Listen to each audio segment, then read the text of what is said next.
Bref, donc on y va. Donc ça, c'est le plan.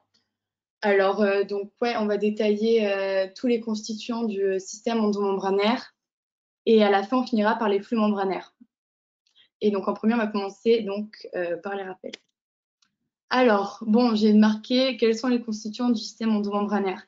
Donc là, je vous ai remis le premier schéma du premier chapitre. Donc clairement, bon, si vous n'avez pas vu, donc les constituants du système endomembranaire, on les verra après, mais on a donc le réticulum endoplasmique ici. Après, on a le lysosome. Après, donc, on a l'appareil de Golgi et les endosomes, les phagosomes, je ne sais pas où ils sont là, et le réticulum endoplasmique lisse, le réticulum endoplasmique granulaire. Voilà. Donc, attention, donc on a d'autres organites dans la cellule. On a les mitochondries et les peroxysomes, mais ils ne font pas partie du système endomembranaire. Donc ça, c'est très important. Peut-être qu'on peut vous piéger dessus, mais c'est très important à savoir que la mitochondrie et le peroxysome n'en font pas partie. Donc, le système endomembranaire, il est présent chez les organismes eucaryotes. Donc, ils ont une caractéristique, donc ils ont tous une membrane d'enveloppe et une lumière. Et donc, cette lumière, au niveau fonctionnel, elle est pareille que le milieu extracellulaire. Donc ça, pareil, c'est très important de le savoir.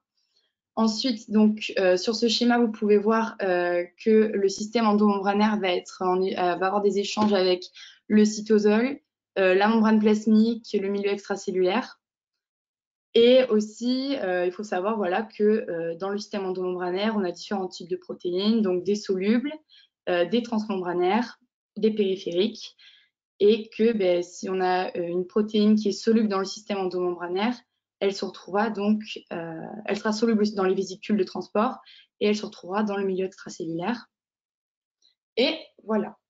Alors, donc, en premier, donc on a un des premiers schémas, donc c'est le transport vésiculaire. Donc là, voilà, on a 5 étapes. Bon, c'est pas le plus important, mais bon, faut quand même le savoir. Donc, on a le bourgeonnement, le détachement, le déshabillage de la vésicule, le transport cytosolique et la fusion des membranes. Donc, voilà, il faut bien voir que toutes les étapes, elles se font sous l'effet, enfin, avec la participation de facteurs cytosoliques. Et donc là, j'ai encadré le déshabillage de la vésicule parce que vous voyez, enfin peut-être vous savez, mais il y a les vésicules sont recouvertes de différents revêtements. Donc on a ici on voit clatrine, COP, FAP, mais on a aussi la cavéoline. Et en fait, si on a une vésicule qui est recouverte de cavéoline, il n'y a pas de déshabillage. Par contre, donc si c'est un des autres revêtements, par exemple clatrine, COP, FAP, là on va en avoir. Et tout simplement parce qu'au moment du transport, les protéines, en fait, elles vont gêner le cytosquelette, mais ce n'est pas le cas pour la cavéoline, parce que c'est une protéine en épingle, mais bon, bref, ça c'est le cours sur la membrane plasmique. Donc, ensuite, là, j'ai rappelé ce que c'est le système endomembranaire, donc du réticulum endoplasmique granulaire et lisse. On verra après que le granulaire, en fait, c'est parce qu'il y a des ribosomes. Donc les ribosomes pour la synthèse des protéines, et le lisse, il n'y en a pas. Le lisse, on verra qu'il a une fonction particulière. Et après, en fait, on peut souvent associer au réticulum endoplasmique l'enveloppe nucléaire, mais bon, ça a quand même un rôle spécifique. Donc bon, ça en fait partie, mais il a quand même son propre rôle. Après, on a l'appareil de Golgi, les endosomes, les phagosomes, très importants pour le transport, et les lysosomes, et qui est la poubelle de la cellule, là pour la dégradation des différentes molécules, les protéines, etc. Donc, pour passer des uns aux autres, on va avoir des vésicules, des canalicules et des tubules. Et le transport, donc, d'un compartiment à l'autre, ça peut être par le flux membranaire vectoriel et permanent, qu'on appelle aussi le FMVP pour aller plus vite. On peut le retrouver dans les schémas sous cette forme. Et après, on a un transport qui est moins fréquent, c'est le flux de retour. Et en fait, ce flux de retour, on verra qu'il fonctionne que si le FMVP, en fait, il est inactivé. Donc, pour passer d'un compartiment à un autre, vu que les compartiments, ils ont des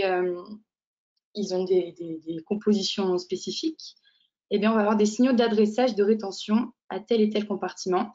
Et voilà, et ça, c'est vraiment très, très important, que ce soit pour les ED ou, enfin, surtout pour les ED, c'est très important de savoir quel signe d'adressage correspond, pardon, à quel compartiment. Donc, ils peuvent être masqués ou pas, uniques ou multiples. Et voilà, on va beaucoup parler de celui au réticulum endoplasmique, parce que bon, il revient beaucoup. Alors, là, on attaque avec le réticulum endoplasmique. Donc, comme j'ai dit, on rappelle le REG avec les ribosomes, qui est beaucoup utilisé pour la synthèse protéique. Après, on va avoir le REL, donc sans ribosome, pour la détoxification de la cellule, et même, on verra, pour la synthèse des hormones stéroïdes. Et il faut savoir que donc, le rapport, il n'est pas fixe. En fait, ça va changer donc, selon la cellule. Par exemple, il y a des cellules qui sont beaucoup dans la synthèse des protéines, donc par exemple les hépatocytes. Et après, donc, selon le moment de la vie cellulaire, donc, comme j'ai dit, la synthèse protéique, donc il y aura forcément plus de réticulum endoplasmique granulaire que dans la détoxification où on aura beaucoup plus de REL. Donc ça, c'est très important. Voilà, je tiens à le préciser. Ensuite, on va voir que en fait, ils ont des fonctions communes et après, il y a des fonctions spécifiques à certaines cellules. Donc, les fonctions communes aux cellules eucaryotes. Donc, déjà, on commence par la translocation des protéines solubles. Donc, il faut savoir que c'est donc pendant leur synthèse. Après, donc ça, c'est un petit rappel de savoir que la synthèse des protéines, elle débute toujours, mais vraiment toujours dans le cytosol. J'ai mis un schéma du 4e cours dans la diapo d'après, je vais vous montrer. Mais donc voilà, il n'y a jamais une protéine qui commence dans je sais pas, le RE ou voilà. Et en fait, c'est toujours dans le cytosol, bon, sauf à part certaines protéines de la mitochondrie, mais bon, c'est pas le sujet. Et donc, le signal d'adressage au réticulum endoplasmique, c'est donc le peptide signal. Donc, ça veut dire que si vous voyez peptide signal, ça veut dire réticulum endoplasmique. Après, il faut savoir certaines choses sur ce peptide signal, c'est qu'il est en position N-terminale. Voilà, il faut savoir aussi qu'il va être reconnu dès le début de la synthèse de la protéine par une particule qui s'appelle la SRP, donc qui veut dire particule de reconnaissance du signal. Et cette SRP, donc c'est une ribonucléoprotéine, c'est une glycoprotéine en fait, et qui est un peu comme une protéine G, parce qu'en fait elle va être couplée au GTP. Donc c'est-à-dire que pour fonctionner, donc elle a besoin de GTP, parce que si elle est dans sa phase où elle fonctionne pas, elle sera liée au GDP. Et du coup, lorsque le peptide signal est reconnu par la SRP, et ben voilà, la protéine va continuer sa synthèse, mais cette fois-ci dans le réticulum endoplasmique, au niveau donc de la lumière, donc de l'intérieur. Et donc bref, ça c'est un petit truc qui dit que voilà, il y a des protéines qui n'ont pas de signal d'adressage au RE et qui en auront un après. Comme je vous montre là, donc c'est le schéma du 4e cours. Donc là, on voit que ça débute toujours dans le cytosol au niveau des ribosomes. Et après, donc, s'il y a un signal d'adressage au réticulum endoplasmique, donc peptide signal, ça va être reconnu par la SRP, donc rentré par le translocon, on va le voir plus tard. Et voilà, donc directement réticulum endoplasmique, ça continue sa synthèse. Et après, là, on aura sans signal d'adressage, donc ce sera reconnu par la suite avec des signaux d'adressage spécifiques. Et donc, ça continuera sa synthèse dans les différents compartiments. Donc ici, donc la suite de la translocation des protéines. Donc une fois que la protéine a été reconnue, enfin une fois que le petit signal a été reconnu par la SRP couplée au GTP, donc ça va s'avancer au niveau de la membrane du RE. Et en fait, la SRP va être reconnue par son récepteur qui lui aussi est lié à la GTP. Donc voilà, donc ça aussi à savoir, la SRP et son récepteur sont liés à la GTP. Et du coup, en fait, là, la protéine ne peut pas rentrer parce qu'il y a une protéine du RE, donc BIP, c'est binding protéine, qui va fermer le translocon. Sauf que BIP va s'éloigner et en fait, on va avoir l'ouverture du translocon. Donc, la protéine va pouvoir s'intégrer à la membrane du RE et donc continuer la synthèse. Donc là, vous voyez, la protéine, en fait, elle va aller à l'intérieur Et ben voilà, en fait, elle va être, oui, BIP est spécifique du RE. Ouais. C'est une protéine soluble. On verra après. Et BIP donc sera là. Et donc, enfin, elle sera plus là du coup. Et du coup, on va continuer la synthèse. Donc, ce sera dans la lumière. Et on verra qu'on a juste le peptide signal qui va être enchâssé dans la membrane du RE. Voilà. Et après, donc, on va voir que ce peptide signal sera clivé, exactement ici. Donc, en fin de synthèse, donc, on va avoir le clivage du peptide signal par deux enzymes. Donc, elles ont un ordre. Donc, en premier, on va avoir la peptidase du signal qui va en fait cliver dans la membrane du RE. Donc, c'est celle qui agit. Ah non, pardon, elle va pas cliver dans la membrane du RE, pardon. Elle va cliver juste après. Donc, pardon, hop. Donc, à ce niveau-là, donc 20 à 30 acides aminés après. Donc, en fait, ça va créer une nouvelle extrémité à la protéine, donc qui va devenir soluble dans la lumière du réticulum endoplasmique. Et ensuite, en fait, on va avoir l'action d'une deuxième enzyme qui va en fait cliver ici dans la membrane. Et donc, du coup, ça va donner les fragments du peptide signal. Et après, donc, ils pourront aller soit dans le protéasome pour être dégradés, soit aller inhiber la calmoduline qui se lie elle-même au calcium. Et du coup, bref, les protéines ne seront pas activées. Du coup, voilà. Ensuite, donc, on a, donc là, le premier truc, c'est pour l'insertion des protéines solubles. Donc ici, les protéines transmembranaires. Bon, on va aller vite. Donc là, il y a deux types de signaux. Donc, le peptide signal et les domaines transmembranaires, les futurs domaines transmembranaires. Donc, le peptide signal sera clivé, mais pas les domaines transmembranaires parce que eux, en fait, ils vont rester donc dans la membrane. Et comme le peptide signal, ils seront reconnus par la SRP. Mais contrairement au peptide signal, ils ne seront pas forcément en terminale parce que bon, la protéine, quand elle est dans la membrane, eh bien, elle peut faire plusieurs domaines transmembranaires. Voilà. Ensuite, très important, donc là, je vais passer direct à la diapo d'après parce que le schéma est beaucoup plus parlant. Donc, c'est la glycosylation des protéines. Donc, en fait, une fois que la protéine est rentrée dans la lumière du RE, elle va subir des modifications. En fait, elle va continuer sa synthèse et en fait, on va pouvoir avoir des glycosylations, des repliements par les ponts disulfures qui ne sont pas encore, enfin, ce n'est pas les ponts disulfures définitifs, on verra. Et du coup, en fait, pour la glycosylation, ça se passe en deux temps. Donc, on a un premier temps où ça se passe dans le cytosol. Donc, à partir du dolichol, on va avoir la formation de l'accroche de l'arborisation sucrée. Et en fait, donc ça se passe au niveau du cytosol. Et après, en fait, on va avoir un phénomène de flip-flop. Donc ça, ce sera la deuxième partie. Et en fait, on va avoir une maturation de l'arborisation sucrée. On peut la retrouver ici, au niveau de la lumière du RE. Et donc, vu que l'arborisation sucrée est constituée, on va avoir l'action d'une L-glycosyltransférase qui va en fait fixer l'arborisation sucrée au motif spécifique de la N-glycosylation, c'est-à-dire asparagine, un certain acide aminé, une sérine ou une thréonine. Et après, en fait, on va avoir ce qu'on appelle l'élagage, voilà, comme les arbres, de l'arborisation sucrée par les glycosidases, donc glyco, voilà, parce qu'il y a des sucres, et ase, parce que ça va couper. Et du coup, les glycosidases vont faire qu'on va passer de 14 résidus sucrés à une dizaine. Voilà, donc c'est. Mais les sucres, c'est pas en extracellulaire normalement. Pour la synthèse, non, ils sont synthétisés d'abord dans la lumière, mais après, comme va y avoir, je sais pas, les exocytoses, etc., ouais, peut-être que ça va se retrouver en extracellulaire. Voilà. Je sais pas si j'ai bien répondu. Désolée. Du coup, ça, c'est donc encore un truc qui se passe dans la lumière. Donc, c'est avec le repliement des protéines.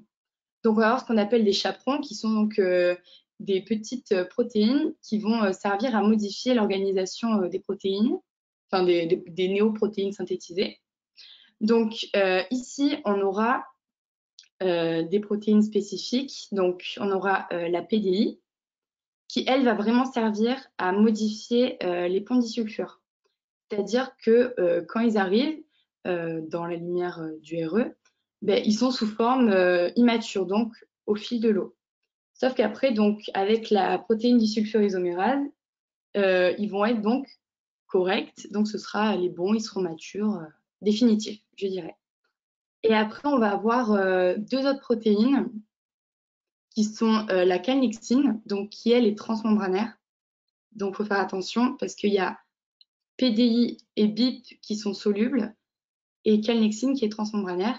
Et en fait, la calnexine et le BIP, elles vont surtout servir à l'acquisition de la conformation de la protéine.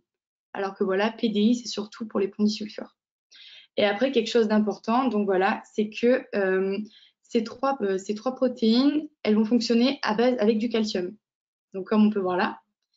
Mais certaines vont fonctionner avec de l'ATP et d'autres pas.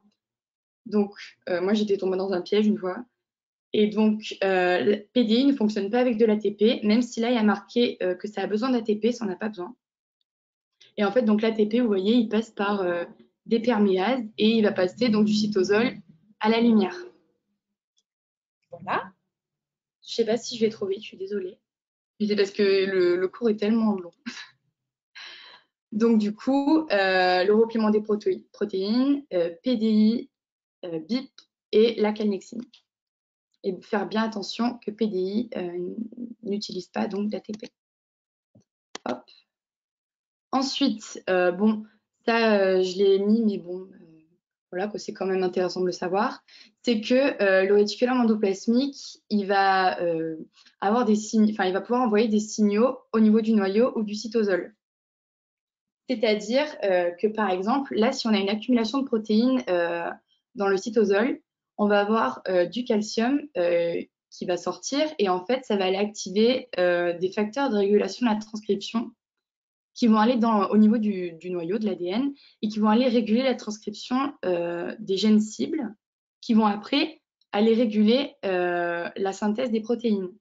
Donc, c'est-à-dire que si dans le cytosol, il y a trop de protéines, le RE va faire le signal comme quoi il y a trop de protéines et du coup, il faut envoyer un signal qui va être émis pour qu'on arrête la synthèse, par exemple, de telle ou telle protéine.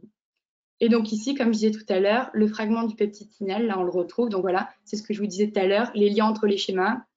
Donc là, on retrouve le fragment du peptide signal qui peut ou aller dans le protéasome pour être dégradé ou qui peut aller se lier à la calmoduline et qui va l'inhiber. Voilà, et ici un autre exemple avec une protéine qui s'appelle SREBP. Et en fait, quand on a une diminution du cholestérol dans le cytosol, donc cette protéine va se détacher, va aller dans le Golgi, et en fait elle est liée à un FRT, donc le facteur de régulation de la transcription, qui va, comme on a vu avant, aller au niveau du noyau et qui va aller réguler, donc qui va aller, je sais pas, discuter avec le gène récepteur et qui va aller voir le récepteur des LDL pour lui dire bah, il y a trop de cholestérol, enfin il y a une diminution du cholestérol, du coup il faut envoyer du cholestérol. Voilà, mais bon, ça c'est pas un schéma essentiel, c'est juste pour vous dire voilà, que le RE envoie des signaux quand il y a un dérèglement au niveau du cytosol, au niveau de la cellule. Après, donc, ça, c'est aussi une partie qui est présente dans un autre cours. C'est le stockage du calcium au niveau du RE. Donc, il y a trois manières d'avoir, enfin, trois manières dont le calcium est utilisé. Donc, on va avoir des calcium ATPases qui vont en fait faire rentrer le calcium dans la lumière du RE. Après, donc, on va avoir à l'inverse des protéines qui vont le faire sortir. Donc, par exemple, là, le récepteur ALIP3. Et après, on va avoir des protéines qui vont fixer le calcium à l'intérieur du RE. Par exemple, BIP. Comme on l'a vu tout à l'heure, BIP, on a vu que c'était dans la lumière du RE. Ben voilà, BIP fixe le calcium. Donc là, ben voilà, je vous ai marqué que c'était un schéma du compartiment cytosolique. Pour toujours vous dire qu'il faut faire plein de liens entre les schémas. Enfin, si vous n'avez pas compris ça à la fin, je ne sais pas. Donc, ça, c'était les fonctions communes. Et ça, après, c'est les fonctions spécialisées. Donc, là, pareil, je vous ai mis un schéma qui se trouve dans le cours sur la mitochondrie. Et en fait, on va avoir la synthèse d'hormones stéroïdiennes. Donc, c'est surtout dans les cellules spécialisées, les cellules, par exemple, les gonades ou les surrénales, qui vont synthétiser ce type d'hormones stéroïdiennes. Et du coup, tout ça, ça se fait à partir du cholestérol qui va rentrer par une perméase. Et en fait, on va avoir une espèce de communication entre la mitochondrie et le REL. C'est-à-dire que pour faire les hormones stéroïdiennes, on a besoin d'un précurseur, la prégnénolone, qui va se former à l'intérieur de la matrice de la mitochondrie. Et du coup, après, la prégnénolone va sortir de la mitochondrie et va aller se trouver au niveau de la face cytosolique du REL sur les cytochromes P450, comme j'ai écrit ici. Et en fait, ça va transformer la prégnénolone en différentes hormones. Et donc, après, ces hormones vont aller agir sur des récepteurs, par exemple, je sais pas, les ovaires pour les œstrogènes, les androgènes au niveau voilà, des testicules, bref. Et après, en fait, la progestérone, par exemple, peut revenir dans la mitochondrie, se transformer en cortisol, qui est une hormone qui est essentielle pour la vie de la cellule. Et donc voilà, je l'ai bien précisé, c'est dans certaines cellules et pas dans toutes les cellules. Voilà. Après, donc ça, c'est aussi une fonction qui est spécifique du réticulum endoplasmique lisse, c'est la détoxification.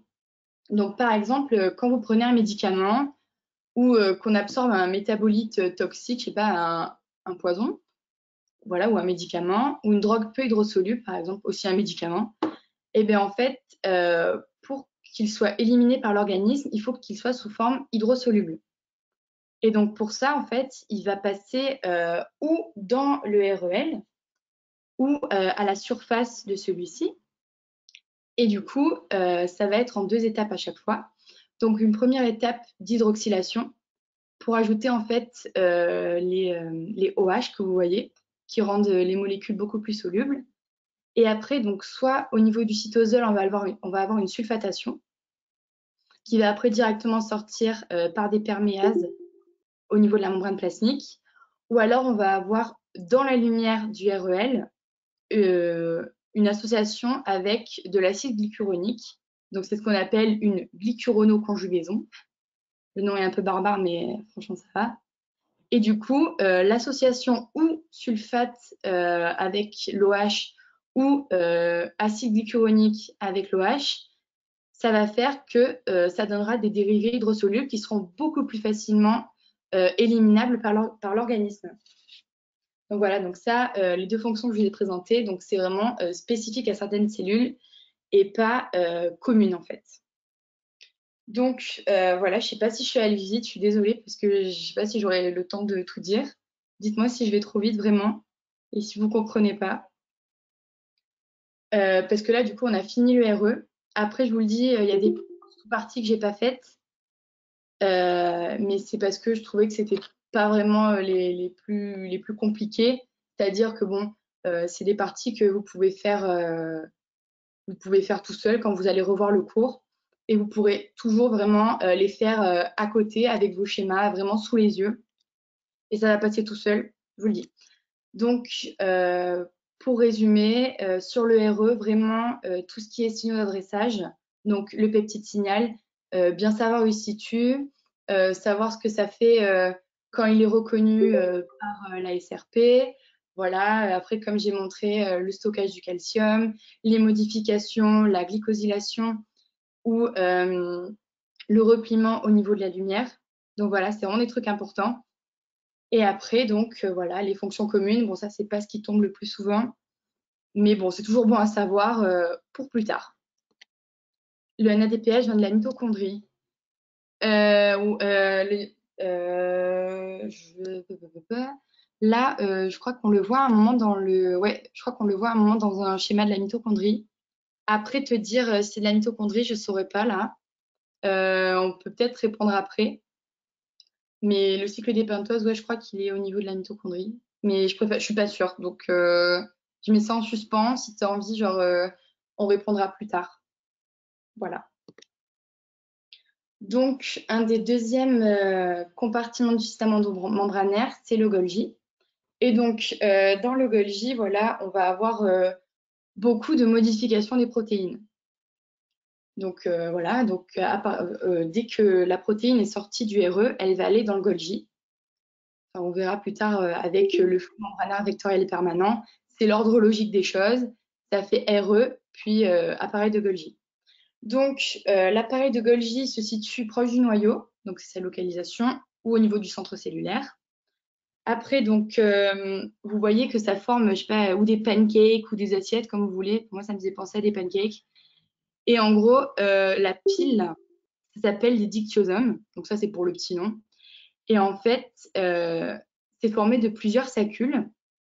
Et il faut savoir que ces sacules, ces sacules, donc, ils ont des marqueurs spécifiques. Donc là, les marqueurs, pareil, toujours à savoir. Et un truc important à savoir, c'est que le réseau transgolgien, donc TGN pour les intimes, son marqueur, c'est la phosphatase acide. Sauf que, on verra plus tard, la phosphatase acide, c'est aussi le marqueur des lysosomes. Du coup, si en ED, vous voyez, je sais pas, un tableau avec un marqueur, la phosphatase acide, voilà, et ça marque le lysosome et le TGN, ben, c'est pas vraiment un marqueur spécifique, enfin, c'est pas très, comment dire, c'est pas le meilleur marqueur que vous pouvez trouver parce que du coup, il est dans les deux. Du coup, si par exemple, vous voulez marquer le TGN, ben, vous ne pourrez pas savoir si c'est que dans le TGN ou dans le lysosome. Voilà. Après, donc on a donc les différents compartiments, tac, tac, tac. Ensuite, un truc aussi très important à savoir, c'est qu'en fait, plus on s'éloigne du RE, plus le pH va diminuer. C'est-à-dire qu'au niveau du RE, on a un pH plutôt neutre, je crois. Sauf que quand on s'éloigne, le pH va s'acidifier. Donc voilà, ça aussi, c'est un truc important. Et aussi, là, vous voyez que quand les protéines, en fait, vont passer dans les différents sacules du Golgi, et en fait, elles vont être portées par des vésicules et autres protéines, voilà, des microtubules, donc toujours le cytosquelette aussi, qui a une grande importance. Et voilà. Ensuite, donc, comme le RE, l'appareil de Golgi, il a des fonctions. Et là, en fait, on a une fonction de haute glycosylation. Donc, si vous vous souvenez bien, j'ai parlé de la N-glycosylation, mais il y a aussi la C-glycosylation. Et toutes les deux, en fait, sont faites dans le REG. C'est-à-dire que, voilà, si on vous dit à un moment que la haute glycosylation, elle se fait dans le REG, bah, c'est faux. Et la haute glycosylation, voilà, c'est dans ces compartiments-là, donc dans deux compartiments du Golgi et aussi dans le cytosol. Donc voilà, des glycosylations qui peuvent se faire dans le cytosol. C'est rare, il faut le savoir, qu'il n'y a que celle-là. Donc du coup, j'en ai pas trop parlé de la C-glycosylation parce que bon voilà, comme j'ai dit, elle est plus rare, moins fréquente. Et voilà, la N-glycosylation, c'est la plus importante. Donc voilà, dans le Golgi, on a la oligosylation au niveau du Golgi médian et trans. Donc j'en profite aussi pour dire que comme il y a plusieurs sacules au niveau du Golgi, en fait, des fois, on va avoir donc des fonctions du Golgi dans des sacules précis. Et voilà, je sais que ça va être chiant à apprendre, mais je sais pas, faites-vous un petit tableau, un post-it, ou alors sur vos schémas, et vous marquez bien que, ben voilà, par exemple, la oligosylation, c'est au niveau du Golgi médian trans. Parce que par exemple, je sais pas, à un QCM, on peut vous mettre un numéro, donc voilà, sur le sacule médian, et on vous dit, voilà, il y a la oligosylation qui se fait, donc ça c'est vrai. Mais si on vous dit que c'est sur le sacule 6, bah, c'est faux. Donc voilà, parce que je dis ça parce qu'après, voilà, on va avoir plein de fonctions avec des noms de sacules différents. Voilà. Je regarde s'il n'y a pas de questions. Bon, voilà.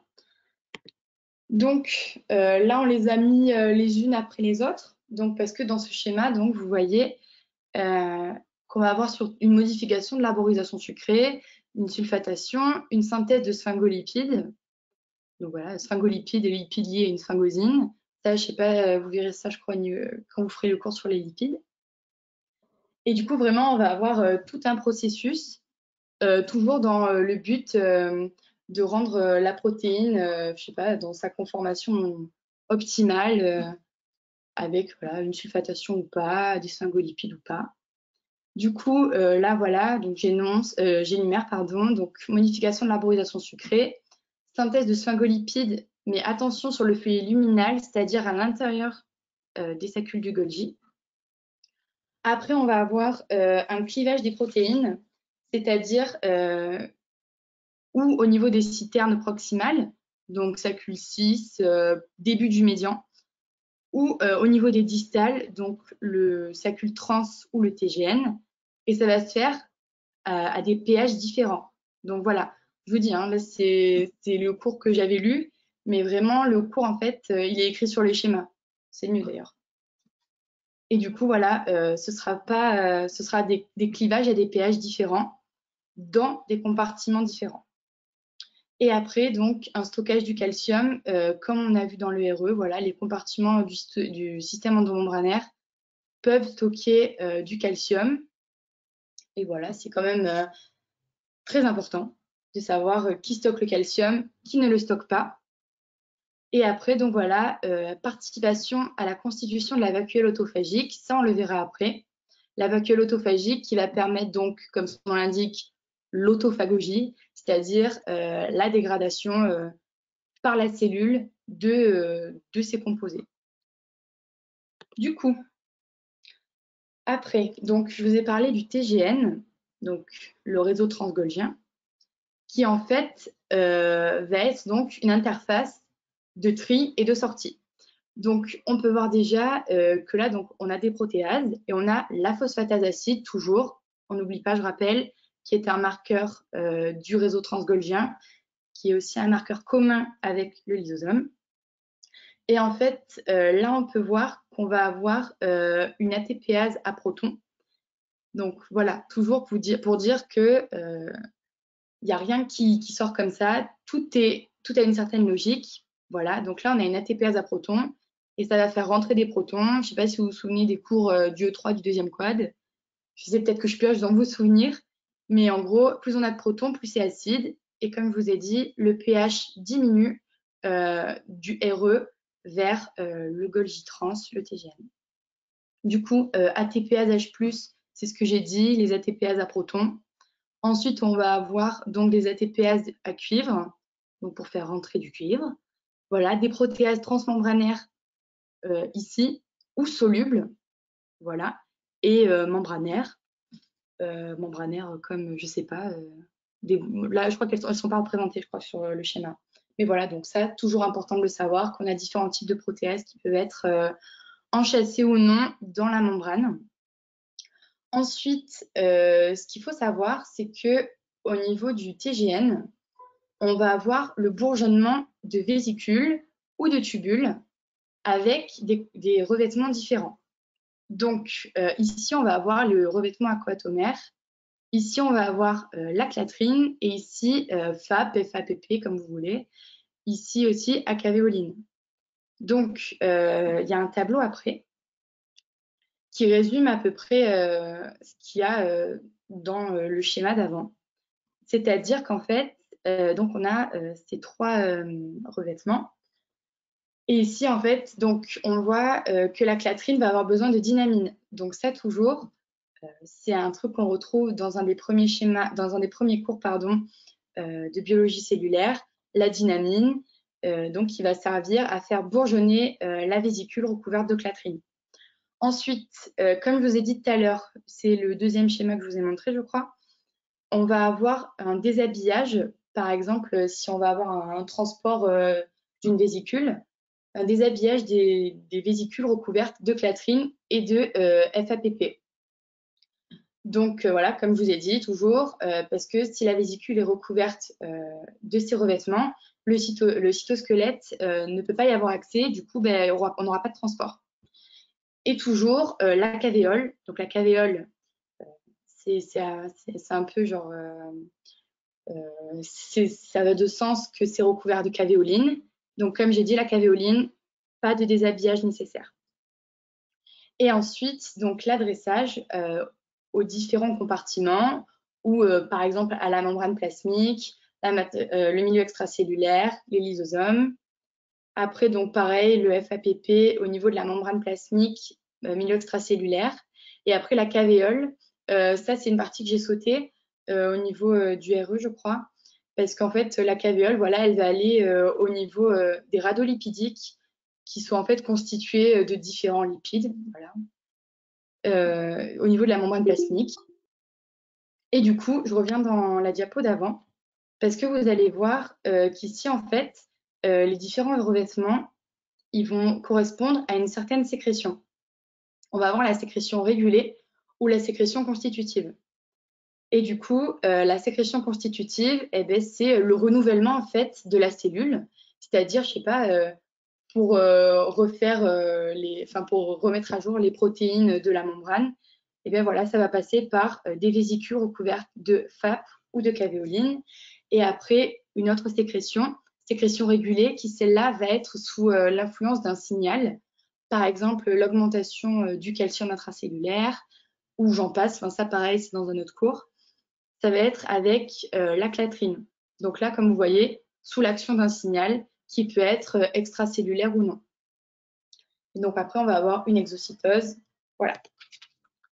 Donc, comme j'ai dit ici, voilà, sécrétion régulée, constitutive, ça aussi, très important de le savoir. De quoi sont recouvertes les vésicules selon leurs moyens, selon leur sécrétion, pardon.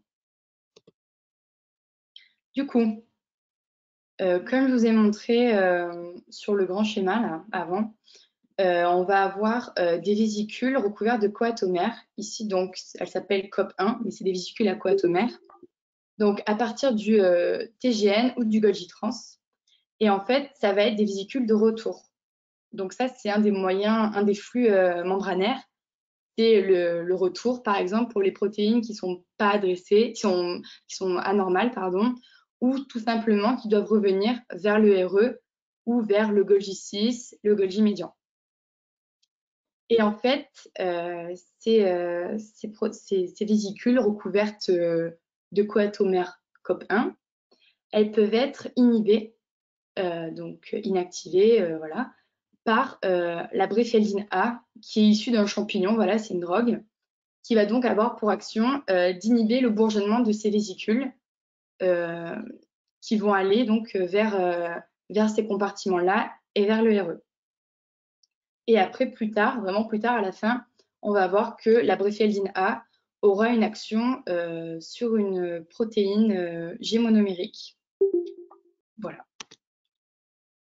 Donc, un des autres compartiments du système endomembranaire, donc les endosomes, les phagosomes. Donc, franchement, ils n'ont pas vraiment de forme précise, donc c'est pour ça qu'on dit qu'ils ont des critères fonctionnels. Et en fait, ça va vraiment être une interface de réception et d'exportation. Donc, comme vous pouvez le voir, ça peut recevoir des vésicules au niveau de la membrane plasmique, comme ça peut en exporter. Et ça peut aussi communiquer avec le cytosol ici, ou encore avec les lysosomes, ou encore avec le Golgi trans ou le réseau transgolgien. Donc là, toujours pareil, on remarque les différents types de revêtements. Et du coup, voilà, comme c'est écrit, réception, exportation, nutrition de la cellule, dégradation de matériel, ça je vais l'expliquer, réparation, toujours, donc on envoie des constituants au niveau de la membrane plasmique, ou alors du stockage. Donc ensuite, donc là vous avez vu, il y avait deux types d'endosomes, les précoces et les tardifs. La différence entre les deux, c'est surtout une différence de pH, c'est-à-dire qu'on a un pH 7,4 au niveau des endosomes précoces et un pH de 6,5 au niveau des endosomes tardifs. Ce qu'il faut savoir, c'est que les endosomes tardifs, ils peuvent se regrouper et en fait participer à la constitution des lysosomes. Et le lysosome, on verra que c'est le compartiment qui a le pH le plus acide. Donc, plus on se rapproche du lysosome, plus le pH va être acide. Comme on le voit là, les endosomes tardifs sont beaucoup plus proches des lysosomes que les endosomes précoces. Donc, c'est normal que le pH diminue. Voilà. Après, donc, là, on a des marqueurs. Donc, ouais, je sais, c'est méga chiant, vraiment. Je vous conseille vraiment des post-it ou des fiches avec vraiment tous les marqueurs que vous allez voir dans la biologie cellulaire. Parce que, pareil, ça peut vous servir pendant les ED. C'est vraiment des trucs qu'on retrouve. Donc, je pense que si les profs les précisent dans le cours, c'est que vraiment, ça a une importance. Donc, du coup, voilà, les marqueurs RAB5, RAB7, donc c'est des protéines G monomériques. Et voilà, donc après, voilà, différentes fonctions. Donc ça, vous pouvez les retrouver en lisant les schémas.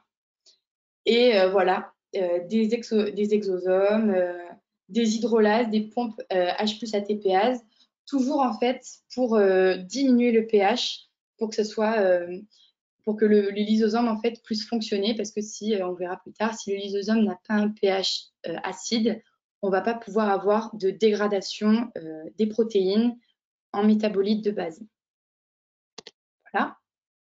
Ensuite, ça pareil, je suis désolée, je me répète, mais c'est un schéma qui est présent dans un des premiers cours de la BioC. Du coup, ça va être voilà, le recyclage des récepteurs des LDL. Donc les LDL, petit rappel, le mauvais cholestérol. Du coup, là, juste ce qui est important voilà, à voir, c'est que les endosomes sont présents ici. Et qu'en fait, là, ici, on va avoir une ATPase à protons. Donc, ça va faire diminuer le pH dans l'endosome. Et en fait, ça va faire se séparer le récepteur des LDL et les LDL. Donc, à partir de là, voilà, comme vous voyez, on va avoir une dissociation du complexe parce qu'on aura un pH acide. Et du coup, à partir de là, ils vont avoir deux destinées totalement différentes. Les récepteurs vont être réutilisés, voilà, parce que comme on le sait, la cellule, elle va à l'économie. Et par contre, les LDL vont aller être dégradés dans le lysosome. Donc voilà, donc ça après, tout ce qui est déshabillage par les HSP70, c'est parce qu'on a des vésicules qui sont recouvertes de clatrine. Donc toujours la clatrine avec la GTP. Donc voilà, ça c'est des petits rappels, mais franchement, quand vous allez commencer et que vous allez revoir vos cours, c'est des trucs, ça vous paraîtra presque, je sais pas, basique, comme quoi la dynamine, elle fonctionne avec la GTP. Voilà, donc les HSP70 qui eux fonctionnent, qui sont en association avec l'ATP. Et du coup, voilà, recyclage pour les récepteurs et dégradation pour les LDL. Ensuite, voilà, les rôles dans la délivrance donc, de matériel au cytosol. Donc, toujours, je ne sais pas si vous vous rappelez le schéma que j'ai montré, où voilà, on voit les endosomes précoces, endosomes tardifs, et en fait, on voit que ça a une communication avec le cytosol. Donc voilà, passage par des perméases, ça on le verra après, voilà, qui vont donner les métabolites issus d'hydrolyse, donc par l'hydrolase acide, toujours, voilà, on a une molécule, une protéine, elle va être transformée en métabolites plus simples qui vont eux aussi pouvoir être récupérés par la cellule pour former de nouvelles molécules, toujours donc à pH acide. Donc ça, on le verra dans un schéma juste après, quand on verra le lysosome dans lequel on a toutes les enzymes qui vont pouvoir dégrader les molécules en métabolites plus simples, donc par exemple le cholestérol. Toujours voilà, des perméases qui sont spécifiques aux métabolites obtenus. Ensuite, voilà, la liaison entre les endosomes et les lysosomes. Donc, ou par transformation des endosomes en lysosomes par acidification. Donc, toujours, voilà, petit rappel, vu que le pH va diminuer parce qu'on a voilà, des hydrolases, des ATPases à protons, le pH va diminuer et les endosomes tardifs peuvent se transformer en lysosomes ou alors par une fusion tout simplement entre les endosomes et les lysosomes. Voilà, franchement, bon, ça, c'est pas le plus compliqué, je dirais. Ensuite, donc, les lysosomes, nous voilà, donc, un des derniers compartiments du système endomembranaire. Donc, grossièrement, je dirais que c'est la poubelle de la cellule, parce qu'il faut bien que les protéines, molécules soient dégradées quelque part. Du coup, tout comme les endosomes, Ils n'ont pas vraiment une morphologie caractéristique. Donc, c'est surtout une définition fonctionnelle. Donc, voilà, comme je dis, dégradation. Après, comme je vous ai répété, le pH diminue. Donc, là, c'est le pH 5, c'est le pH le plus acide voilà, de la cellule. Donc, là aussi, important à savoir. pH 5, bon, c'est pas compliqué à retenir. Voilà, donc là, on explique comment sont formés les lysosomes. Ensuite, le marqueur. Donc, ça aussi, petit rappel encore. Je suis désolée, j'insiste, mais bon, c'est des trucs, ça peut être compliqué au début à retenir les différents marqueurs, genre, surtout si là vous êtes un peu fatigué ou quoi. Mais voilà, j'espère qu'à la fin de la journée, vous aurez retenu que un marqueur des lysosomes, c'est la phosphatase acide, en commun toujours avec le Golgi trans ou le TGN. Du coup, les lysosomes, donc ça, c'est voilà, un magnifique lysosome. Donc voilà, on a différentes protéines transmembranaires et on verra après qu'on a aussi des protéines solubles. Du coup, on a 4 types de protéines transmembranaires. On a donc des ATPases à protons qui fonctionnent, comme leur nom l'indique, par hydrolyse de l'ATP en ADP. Du coup, voilà, ça va faire rentrer des protons. Et si on n'a pas ces ATPases à protons, en fait, la lumière du site du lysosome ne sera pas acide. Et comme je l'ai dit, si la lumière n'est pas acide, on ne pourra pas avoir de dégradation des molécules à l'intérieur. Du coup, on a différents types, on a 2 types de perméases.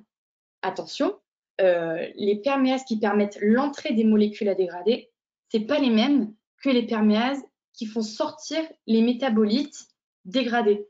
Donc voilà, donc il y a à dégrader et dégradé. Donc c'est pas pareil, on verra après. Et voilà, on a des glycoprotéines non enzymatiques et enzymatiques. Donc ici, on peut voir là, toujours voilà, les petits trucs entre parenthèses, en tout petit dans les schémas. Ben, écoutez, c'est aussi à savoir. Donc voilà, toujours pareil, apprenez vos schémas par cœur. Et voilà, ici, je sais pas, vous surlignez en une couleur flashy, en orange, je sais pas, pour savoir que les marqueurs spécifiques du lysosome, ça va être les glycoprotéines non enzymatiques LAMP 1 et LAMP 2, par exemple, toujours. Alors que voilà, la phosphatase acide, le marqueur commun avec le TGN et le sacule trans, c'est des glycoprotéines enzymatiques. Donc voilà, je répète, les glycoprotéines non enzymatiques LAMP 1 et LAMP 2 sont les marqueurs spécifiques du lysosome. Donc ensuite, je vous ai parlé aussi de glycoprotéines solubles. Donc c'est des enzymes spécifiques pour chaque catégorie de molécules à dégrader. Donc ça vraiment, c'est un schéma, après il est chiant parce qu'il y a marqué plein de trucs. Mais bon, voilà. Une fois qu'on a compris, c'est vite fait. Donc, du coup, c'est des enzymes spécifiques. Par exemple, si on a du cholestérol, ce sera des enzymes spécifiques au cholestérol. Après, on aura des enzymes pour dégrader les protéines, pour dégrader les peptides, les sucres. Donc, toujours à pH acide. Et voilà, dégradation de toutes les molécules biologiques en métabolites élémentaires. Et après, en fait, on va avoir donc l'adressage au lysosome. C'est le mannose 6-phosphate. Donc, reconnaissance du signal par le récepteur transmembranaire. Voilà. Après, je vous dis, on va avoir la dernière partie qui va parler de tout ce qui est adressage, rétention, de tous les différents compartiments qu'on a vus. Donc, RE, lysosome et Golgi. Et du coup, là, on peut voir, c'est l'adressage, voilà. Ouh, pardon. Qu'en fait, ici, donc, voilà, adressage à l'endosome lysosome à partir du mannose 6-phosphate via son récepteur. Donc, c'est-à-dire que ici, donc, vous voyez que le récepteur du mannose 6-phosphate, il est au niveau du Golgi.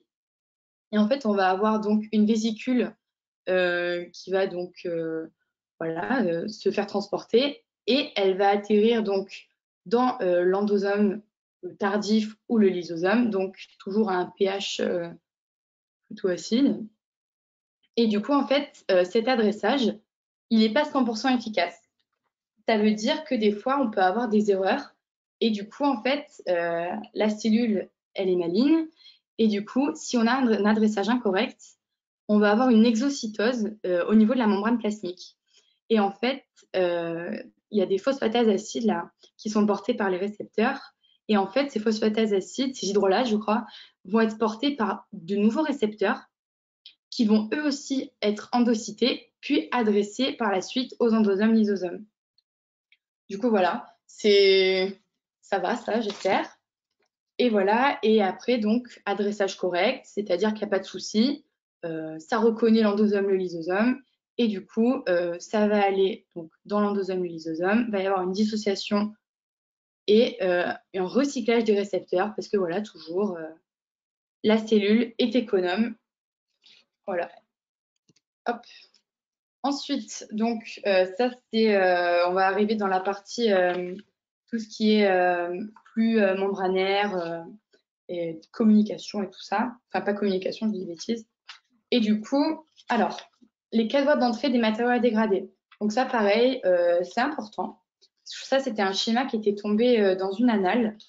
Donc voilà, en tant que doublant, je vous dis, vous allez connaître par cœur. Après les annales, ça va vous marquer. Et du coup, là, voilà, on voit les 4 voies d'entrée. Donc, endocytose, phagocytose, donc direct via les perméases, et l'autophagie, donc on en a parlé tout à l'heure, vite fait, la vésicule autophagique. Du coup, via les vésicules d'endocytose, eh ben voilà, franchement c'est simple, voilà, à partir de la cavéole, ou de vésicules qui sont pas recouvertes, ça arrive aussi, ou à partir de vésicules recouvertes de clatrine.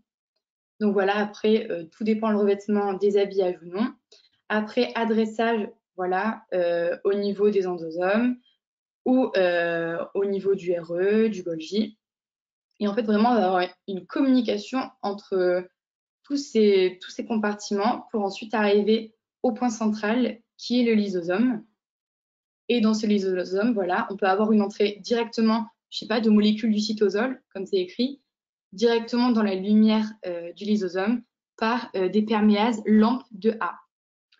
Et dernièrement, voilà, l'autophagie. Donc la vésicule autophagique, elle est formée par différents compartiments. Donc on a du RE, du Golgi et de la membrane plasmique. Et en fait, tout ça, ça va emprisonner les organites à dégrader. Par exemple, ici, on a une mitochondrie. Et en fait, voilà, c'est des organites qui sont peut-être trop gros à dégrader pour le lysosome. Et du coup, ils vont être dégradés à l'intérieur de cette vésicule. Et donc voilà, bref, je vous détaille pas tout, mais bon, ici on voit donc digestion de la membrane interne, parce que bon, il y a du cytosol à l'intérieur, et dégradation, digestion du contenu. Puis en fait, on va avoir une espèce de fusion avec le lysosome, vu que bon, ce sera beaucoup plus simple à digérer, si je peux dire. Donc ça, pareil, les voies de sortie. Donc ça, c'est sur un autre schéma. Je ne sais pas si on va le voir après. Mais donc voilà, il y a plusieurs sorties, donc des perméases, des vésicules de retour, des vésicules pour une fusion avec la membrane plasmique ou avec l'AMP, donc pour une exocytose. Voilà. Donc l'autophagie, donc il faut savoir qu'il y a 2 types d'autophagie. Donc on va avoir l'autophagie basale, donc c'est l'autophagie, je dirais, normale en fait. Donc c'est voilà, élimination des organites et des macromolécules. Et on va avoir l'autophagie qui va être induite. C'est quand on aura un jeûne prolongé, un stress cellulaire. Du coup, c'est pas forcément bien, mais des fois, voilà, ça peut être recyclage ou autre. Et du coup, voilà, comme je vous disais, l'autophagosome, donc la vésicule autophagique, c'est le même principe. Ça va être formé à partir de membranes préexistantes, donc le TGN, le RE et la membrane plasmique. Et donc, du coup, voilà.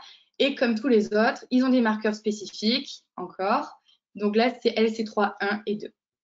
Après, vraiment, hein, sachant qu'on ne sait pas vraiment ce qui peut tomber en ED et que même si vous faites des ED pour vous entraîner, voilà, quoi, vous voyez ces marqueurs comme ça, ben, vous ne serez pas perdu, vous ne demanderez pas d'où ça tombe. Parce que des fois, il y a des petits détails dans les cours. Dès qu'on est en face de son ED, on dit mais j'ai jamais lu ça. Alors que des fois, voilà, c'est des petits détails auxquels on ne fait pas forcément attention, mais qui sont toujours à savoir.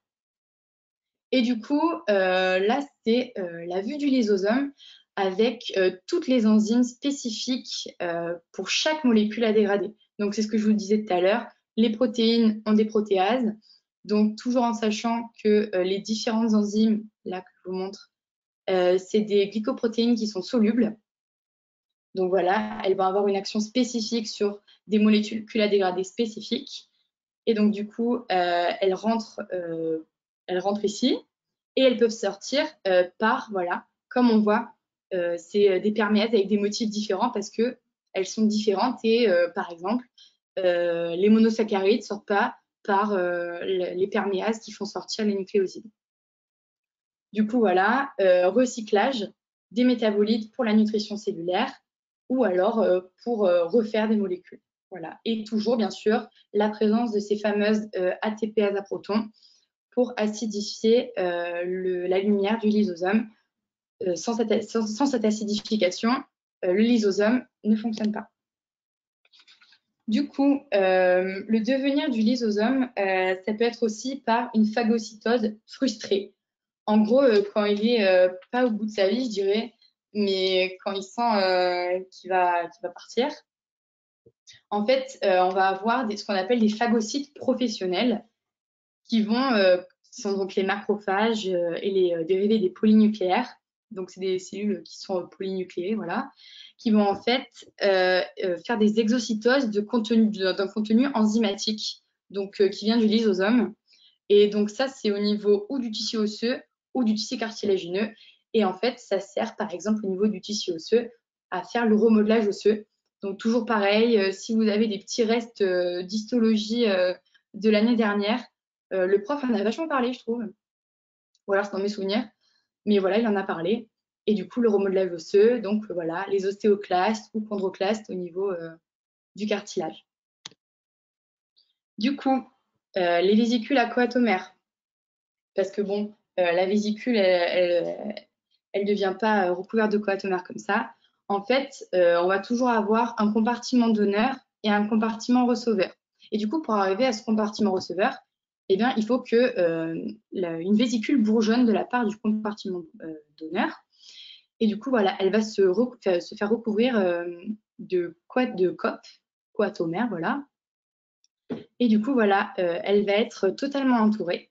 Et comme c'est une vésicule entourée de coatomère et pas de cavéoline, on va avoir un déshabillage obligatoire. Et du coup, en fait, on va avoir l'intervention d'une protéine ARF ou ARF, comme vous voulez. Et du coup, en fait, cette protéine G monomérique, parce que c'est une protéine G monomérique qui va donc hydrolyser le GTP en GDP, et ben, elle va être voilà, la cible voilà, de GAP ou de GTP gamma S qui va donc inhiber cette hydrolyse. Et du coup, ben, si on n'a pas d'hydrolyse, en fait, la vésicule ne sera pas déshabillée et du coup, elle ne pourra pas être adressée au compartiment receveur. Du coup, ça, c'est toujours pareil, important. Voilà, ça peut paraître barbare, mais franchement, une fois qu'on a oublié qu'il y avait des GTP partout, ça va tout seul. Et du coup, ça, ce sera à différencier de ce qu'on va voir après. En fait, ici, vous voyez que la briféldine A, elle va avoir un effet, donc une inhibition sur la GEF de la protéine J monomérique ARF1. Et il faut savoir que la protéine J monomérique ARF1, elle est spécifique, genre vraiment spécifique du Golgi trans ou du TGN. C'est-à-dire que là, ça va inhiber cette protéine G monomérique parce que c'est vraiment la protéine ARF1. Si on avait, et parce que surtout, on est dans une situation où en fait, on part d'un compartiment donneur qui est le Golgi trans ou le TGN. Et donc, ARF1, c'est une protéine G monomérique spécifique, vraiment j'insiste, spécifique du Golgi trans ou du TGN. Par exemple, si on avait eu une situation, on était par exemple à la membrane plasmique, eh ben, ça n'aurait pas été cette même protéine parce que voilà, il existe plein de protéines G monomériques dans une même famille et c'est pas forcément les mêmes et du coup elles seront pas forcément inhibées pareil. Et du coup voilà, ici donc formation de la vésicule, donc bourgeonnement, donc polymérisation du revêtement COP Après, donc, détachement du compartiment, voilà, déshabillage, recyclage toujours, la cellule est économe, et après, donc, transport et compartiment receveur. Alors, donc ici, voilà, c'est ce que je vous ai expliqué en gros. Donc, si dans le schéma d'avant, on se trouve dans une situation où le compartiment donneur est le Golgi trans ou TGN, ça va aller dans le sens du Golgi médian, Golgi 6 ou du RE. Voilà, parce que COP 1, c'est, enfin le COP, il y a certaines COP qui sont spécifiques pour le flux de retour et d'autres qui font le FMDP normal. On verra après. Du coup, la protéine G monomérique, comme je vous l'ai dit, c'est ARF1. Et là, oui, elle est inhibée par la bréféaldine A. Cependant, si le compartiment donneur, c'est le Golgi 6 ou le Golgi médian, eh bien, ce sera en direction du RE. Et ce sera une protéine G monomérique qui ne sera pas ARF1, peut-être une autre protéine de la famille des protéines G monomériques ARF, mais ce ne sera pas celle-ci, pas la 1. Et ici, du coup, si c'est pas, donc vu que ce n'est pas la protéine G monomérique ARF1, on n'aura pas d'inhibition de la part de la bréféaldine A. Voilà. Ensuite, ici, donc pareil, donc on a vu le bourgeonnement des vésicules aquatomères juste avant. Et donc ici, on va voir les vésicules à revêtement de clatrine. Du coup, c'est pas pareil. Ici, vraiment, on va avoir ce qu'on appelle un trischélion de clatrine, c'est-à-dire que voilà, on a 3 chaînes. Et en fait, le revêtement de clatrine, il est formé à partir donc de ce trischélion et de protéines d'adaptation. Voilà. Et du coup, voilà, ça a formé différentes mailles. Voilà. Et après, donc toujours le déshabillage, je le répéterai jamais assez, le déshabillage qui est obligatoire. Et après, donc la vésicule est déshabillée et elle va pouvoir être adressée à tous ces compartiments, plus la membrane plasmique, pour une sécrétion régulée. Donc, toujours une sécrétion qui a besoin de signaux, donc de signaux exogènes ou endogènes de la cellule. Donc, par exemple, si on est au niveau du Golgi trans ou du Golgi ou du TGN, il faut savoir qu'en fait, la protéine ARF1, donc elle fait toujours partie de la membrane de ces compartiments. Et du coup, en fait, je vais retourner en arrière et vous allez voir qu'ici, en fait, ARF1, elle ne fait pas à proprement partie du revêtement de la vésicule. Donc, c'est-à-dire que ARF1 ne fait pas partie du revêtement aquatomère. Cependant, là, vous voyez qu'on a la présence donc de protéines d'adaptation. Et voilà. Ah, non, j'ai dit une bêtise, pardon. Excusez-moi, j'ai dit une bêtise. Je voulais dire, pardon, que là, ARF1 fait partie, pardon, parce que là, on voit la ARF1. ARF fait partie vraiment du revêtement. Désolée, je m'embrouille. Alors que là, elle ne fait pas partie et en fait, elle va juste activer les protéines d'adaptation qui sont une partie donc du revêtement à clatrine. Désolée. Et du coup, voilà, donc il faut bien faire la distinction. Comme quoi, dans le revêtement aquatomère, ça fait partie du revêtement, alors que dans le revêtement à clatrine, ça ne fait pas partie du revêtement. Elle active juste les protéines d'adaptation.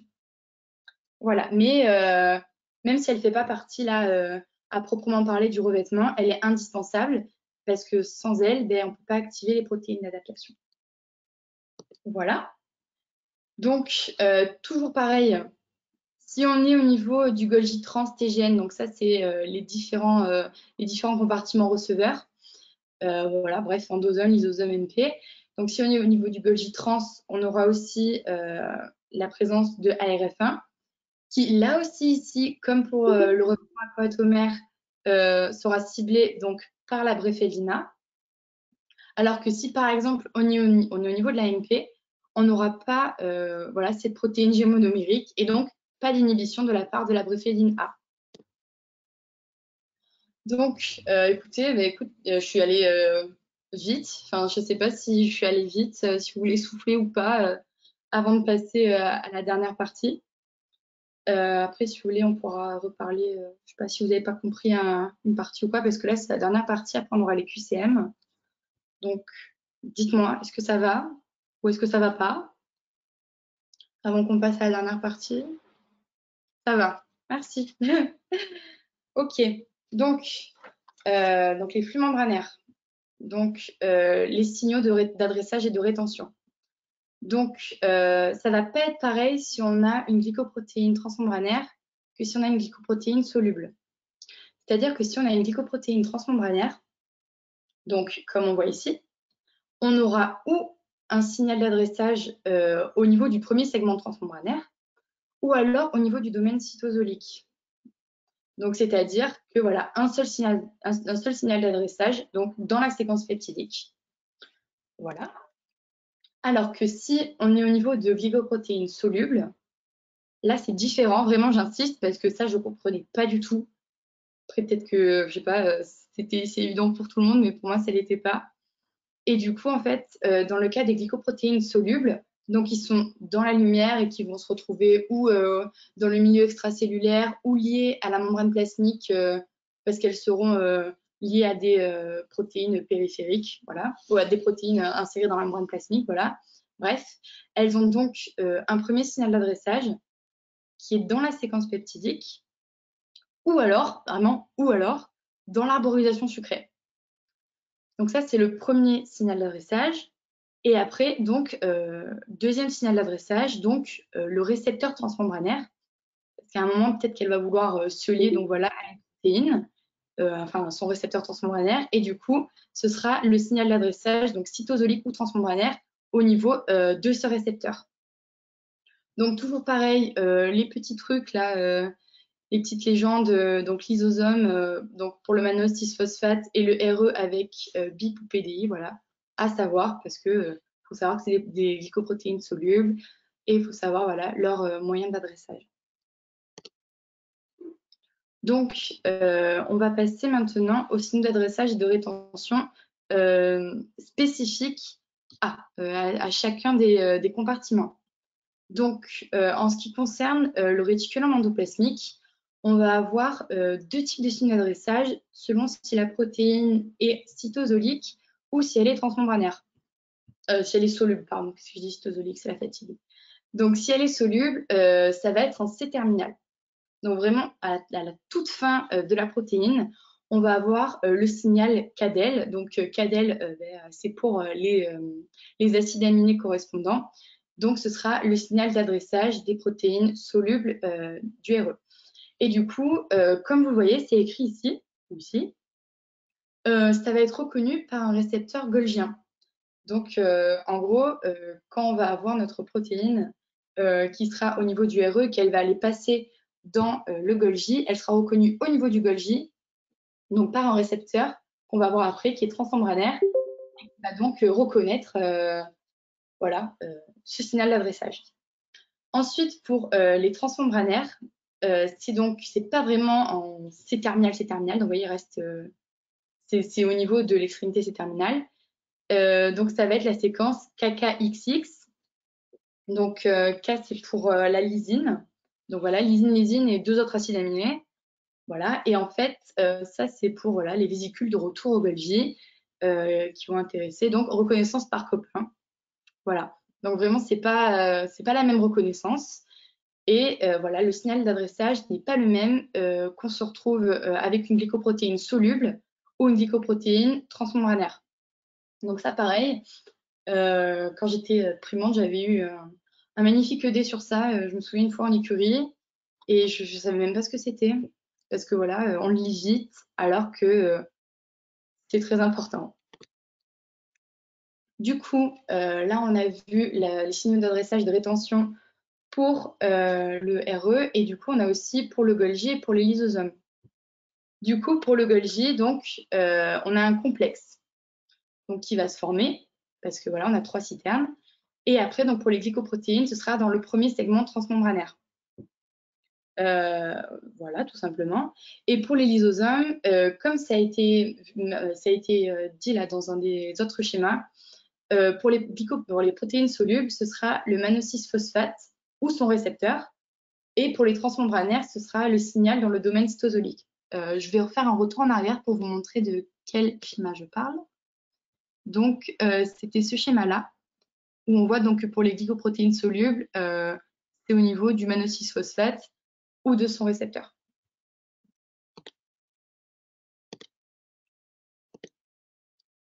Voilà. Après, donc ça, c'est une des dernières choses qu'on va voir. C'est en fait la fusion, donc la dernière étape, peut-être, enfin, si je peux le dire. La dernière étape, quand on a eu notre vésicule qui a bourgeonné au niveau d'un compartiment donneur, elle va arriver au niveau du compartiment receveur et elle va devoir donc se lier avec ce compartiment. Et du coup, pour ça, on va avoir une espèce d'accrochage, voilà, avec des protéines là, qui sont au niveau de la vésicule et au niveau du compartiment. Donc, elles vont s'accrocher, donc en plus avec un complexe d'approche qui va stabiliser tout ça, qui est lui-même lié au GTP. Donc, on va avoir des SNAR, donc c'est des protéines. Et en fait, on va avoir deux types, c'est VSNAR et TSNAR. Donc, c'est pas un nom sorti de je ne sais où, c'est parce que VSNAR, ça va se retrouver sur la vésicule. Et TSNAR, c'est pour target, donc la cible. Donc voilà, imaginez, je sais pas, voilà, la vésicule qui veut se poser. Et donc voilà, ça va se faire via ces SNAR. Et en fait, voilà, on appelle ça un amarrage, je sais pas. Pensez quand le bateau il va arriver dans le port, ben voilà, il va devoir s'accrocher. Et ben voilà, c'est exactement pareil. La vésicule va devoir s'accrocher à son compartiment. Et ensuite, voilà, on va avoir la fusion des membranes d'enveloppe. Et par exemple, si on se trouve au niveau de la membrane plasmique, on va avoir donc du coup plus de membranes. Et du coup, en fait, ça va être régulé par des phénomènes, je sais pas, d'endocytose ou d'exocytose, ce qui fait qu'on va pas se retrouver voilà, avec des cellules avec des tailles ou trop énormes ou trop petites. Voilà, ça va toujours se réguler. Parce que voilà, franchement, la cellule, elle est méga intelligente.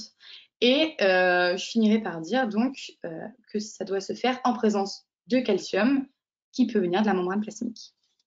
Voilà. Alors, ça, c'est donc un des deux. Donc là, on a les deux types, pardon, de flux membranaires. Donc, on a le flux membranaire vectoriel et permanent. Donc, il faut savoir qu'il est majoritaire, c'est-à-dire que c'est celui qui est le plus souvent utilisé, donc pour la synthèse des protéines. Donc, je rappelle, voilà, on est au niveau du RE. On va avoir voilà, le bourgeonnement, passage par un compartiment ergique. Bon, lui, il apparaît juste dans cette diapo, franchement, hein. Et en fait, on vous dit juste que c'est un compartiment transitoire entre le réticulum endoplasmique et entre le Golgi. Et il va juste servir à accueillir voilà, les vésicules, tubules, canalicules, tout ce que vous voulez qui sont en provenance du RE pour les mettre voilà, en contact au niveau du Golgi 6. Puis ça va passer dans le médian, le trans, le TGN. Et après, voilà, tous les endroits où est-ce que ça peut aller. Voilà, ça peut faire soit une sécrétion constitutive, régulée, endosome, lysosome, tous les compartiments que vous voulez. Mais voilà, le FMVP, c'est surtout pour aller à la membrane plasmique, voilà. Donc du RE à la membrane plasmique et il est majoritaire. Et au contraire, on a le flux de retour.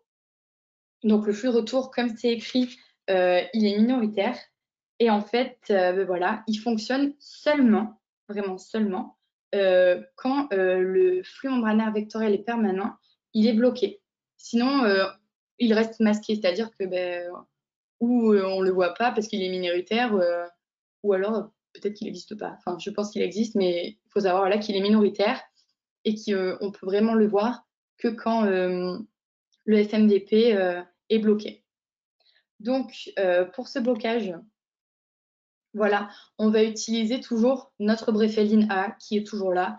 Donc, voilà, dans ce cours, retenez l'importance de la bréphéline A, donc, qui vient du champignon, et en fait, qui va clairement pouvoir modifier voilà, les actions, enfin, les phénomènes qui vont se passer dans la cellule, parce qu'elle va pouvoir inhiber à certains endroits, ou alors, voilà.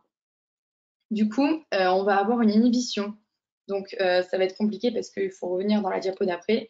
Mais du coup, on va faire lire le schéma, on va faire parler le schéma, si je puis dire. Donc voilà, toujours pour vous dire que tout est dans les schémas. Du coup, là, vous voyez qu'on a une inhibition, un blocage au niveau des tubules ici recouverts de FATP, au niveau des vésicules de clatrine et au niveau des vésicules recouvertes de COP1 qui vont en fait revenir voilà, en arrière. Donc ça, vraiment là où vous voyez les espèces de petits ronds barrés, mais c'est parce qu'on va avoir un blocage. Donc, voilà, c'est écrit là dans la légende. Mais du coup, moi, je l'avais mis en évidence pour savoir quelle voie pouvait être bloquée, par exemple, par la bréphéline A. Parce que, comme on voit ici, la voie de la cavéoline, elle n'est pas inhibée par la bréphéline A. Parce que, petit rappel, on a vu que pour la clatrine et pour COP, ben voilà, on avait des protéines G monomériques ARF1 qui était la cible en fait, donc la GEF de ARF1 était la cible de la bréphéline A, d'où un blocage possible, alors qu'au niveau de la cavéoline, ben, on n'a pas voilà, l'action de cette protéine G monomérique. Du coup, voilà, et aussi, on peut avoir un blocage au niveau de la fusion entre le compartiment ergique, voilà, lui, et donc la fusion entre ergique et le Golgi. Donc voilà. Donc si jamais à un moment, ben voilà, je sais pas, au moment d'un QCM écrit, on vous dit que on peut avoir un blocage de la bréphéline A pour les vésicules recouvertes de cavéoline, vous saurez que c'est faux parce que ben voilà, vous aurez bien lu votre schéma. Enfin, c'est primordial. Hein. Et comme ça, je trouve que c'est beaucoup plus facile, surtout si vous avez une mémoire visuelle. Franchement, vraiment bravo à tous ceux qui ont une mémoire visuelle. Les schémas, ça va vous aider. Moi, ça m'avait vachement aidé. Et du coup, là, donc c'est les deux premières lignes que j'ai faites. Donc l'inhibition qui est possible. Et après, en fait, on va voir qu'il y a donc, comme j'ai montré, il y a des endroits où ça ne va pas pouvoir être possible d'avoir une inhibition par la bréphéline A. Et du coup, la bréphéline A, elle ne va pas bloquer les vésicules qui sont recouvertes de COP2. Et en fait, les vésicules recouvertes de COP2, donc ça pareil, moi en fait, je m'étais dit que COP2, c'est ce qui venait du RE et qui allait donc vers ergique. Et tout ce qui était COP1, en fait, ben, ça revenait dans le sens du RE. Enfin, je sais pas si vous comprenez voilà, ce que moi je m'étais dit. Enfin voilà, après, bon, ça va de soi une fois que vous avez bien lu votre schéma. Et du coup, on va pas avoir de blocage au niveau de la COP2, donc par la bréphéline A, ni au niveau des tubules ou des vésicules qui vont être recouverts de COP1 à partir du Golgi 6 ou du Golgi médian pour le flux de retour. Voilà, c'est comme on dit, voilà, c'est insensible à la bréphéline A. Donc voilà, ce genre, enfin la COP1 en direction du RE qui retourne vers le RE, elle ne va pas être sensible à l'inhibition par la bréphéline A. Alors que voilà, ici, voilà, dans le même schéma, on voit qu'à un moment, ça peut être sensible, à un moment insensible. Voilà, ici, ça l'est, ici, ça l'est pas. Voilà. Et aussi, on va pas avoir d'inhibition pour les vésicules qui sont recouverts de COP1 à partir de ergique, ici, vers le RE. Donc, je répète, on va pas avoir d'inhibition du transport donc des vésicules recouverts de COP2 à partir du RE vers le compartiment ergique, ni d'inhibition de vésicules recouvertes de COP1 à partir d'ergique vers le RE, ni de vésicules recouverts de COP1 à partir des sacules 6 et médians du Golgi vers le RE. Et petit aparté, voilà, pour vos petits souvenirs du cytosquelette, voilà, les kinésines, les dinéines, donc les kinésines. Donc, toujours ce que je vous dis, les liens entre les cours, entre les schémas, ça vous fera vachement gagner de temps. Et genre, dès que vous reverrez votre schéma, ben, en fait, il y aura plein de rappels de plein de cours différents. Et plus vous allez répéter, surtout des trucs, je sais pas, chiants comme ça, là, mais plus en fait, ça va être facile pour vous de vous en souvenir et peut-être que vous passerez moins de temps ou alors vous apprendrez moins bêtement par cœur. Parce que j'ai pas me dire que ça a du sens, mais au final, ça en a un peu. Donc voilà, donc ça, c'est ce que j'ai expliqué. Donc toujours, ça, c'est la lecture du schéma. et le mécanisme de retour donc des protéines ORE. Donc en fait, ici, on va avoir donc la protéine soluble qui va donc bourgeonner et qui va être donc recouverte de COP2. Et en fait, elle va aller dans le Golgi, pardon. Et en fait, au niveau du Golgi, on va avoir donc une association avec le récepteur. Donc, on en a parlé, c'est le récepteur ERD, donc qui va lier le signal d'adressage des protéines solubles du RE au niveau donc d'un récepteur transmembranaire golgien. Et ici, en fait, voilà, et en fait, là aussi, on va voir que le signal de rétention, voilà, il est au niveau d'un domaine transmembranaire. Et en fait, moi, j'avais galéré à comprendre ça parce que je ne comprenais pas pourquoi est-ce qu'il revenait. Et en fait, il faut savoir que, voilà, là, on va avoir, des fois, en fait, il y a des signaux, comme je vous ai dit, qui peuvent être masqués. Et du coup, là, par exemple, Cadel va nous amener vers le Golgi, mais peut-être que voilà, la protéine, elle peut porter le signal KKX6, pardon. Et en fait, là, on va avoir un pH beaucoup plus acide, on va avoir donc un masquage de ce signal d'adressage. Et en fait, ça va prendre en compte l'autre signal d'adressage qui peut être démasqué. Et du coup, ça va renvoyer donc ça va faire un transport de retour, voilà, au niveau du RE. Et en fait, voilà, ça peut faire un cycle. Donc là, association, donc voilà, entre Cadel et ERD. Sauf que comme on est au niveau d'un pH acide, eh bien, on va avoir un signal qui va être démasqué, l'autre masqué. Du coup, signal de retour vers le RE. La dissociation avec le récepteur ERD. Et là, toujours pareil, voilà, on va masquer l'autre signal, et etc., etc., etc. Voilà. Hop. Du coup, je ne sais pas si vous voulez, voilà, comme j'ai vu là, vous avez fait au cours précédent, si vous n'êtes pas trop fatigué, donc on a fini le cours, si vous voulez répondre par écrit, voilà, au QCM. Bon là, j'ai été un peu peau de vache et tout, j'ai mis un des premiers schémas. Mais bon, voilà, je ne sais pas si vous avez vu, cette année au concours, on a eu des schémas, franchement, personne ne pensait que ça pouvait tomber. Des petits schémas ou les premiers schémas du premier cours. Donc voilà, tous les schémas sont à prendre, ils sont tous importants.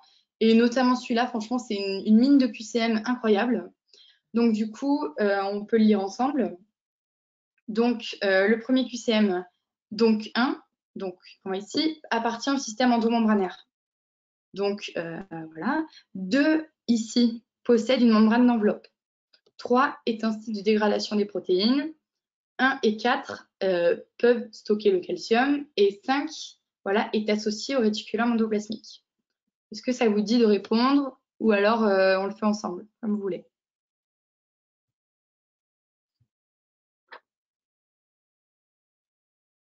Bon, écoutez, si ça vous dit, je vais le faire.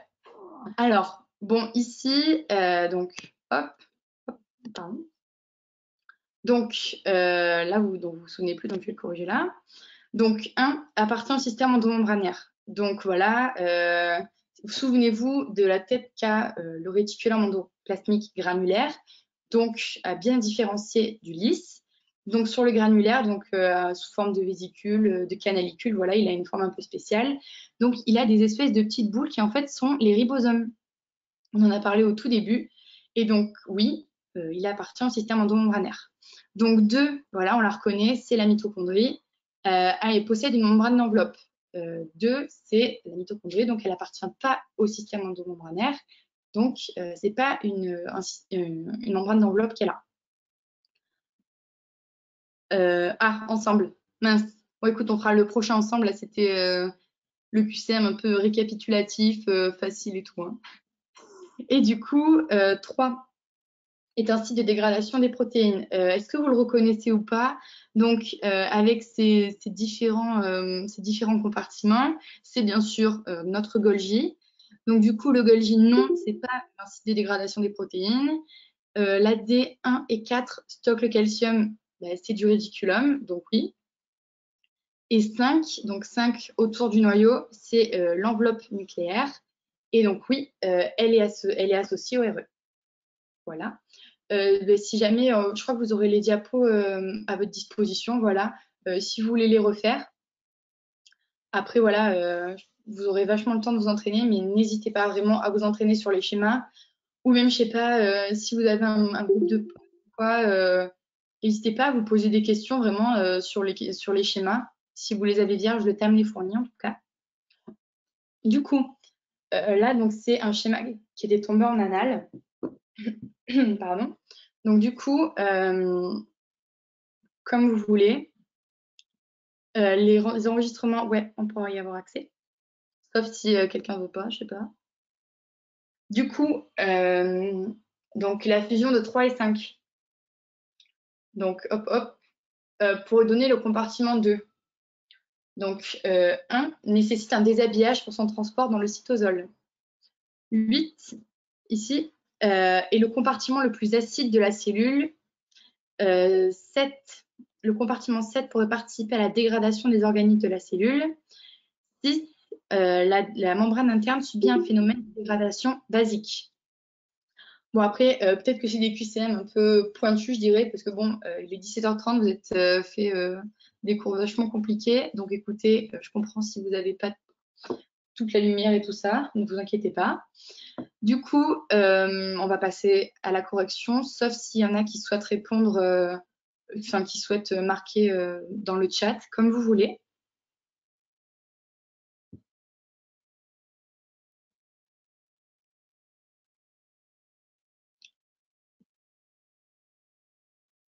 Donc voilà, ouais, tout le monde, on pourrait y avoir accès, ouais.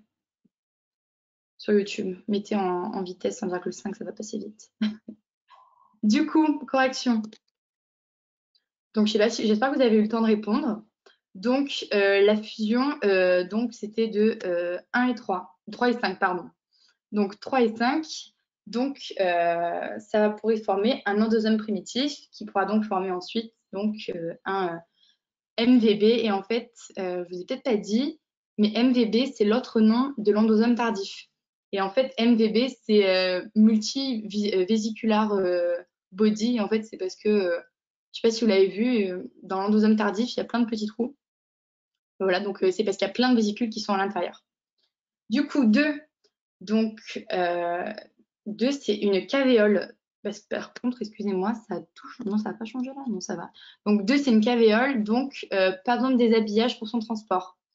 Ça, je l'ai répété aussi. Donc j'espère que vous allez vous en souvenir.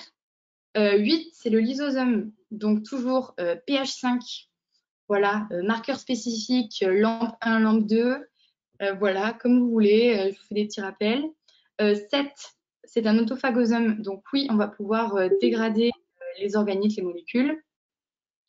6, c'est pas marqué, mais la dégradation, bien sûr que c'est à pH acide.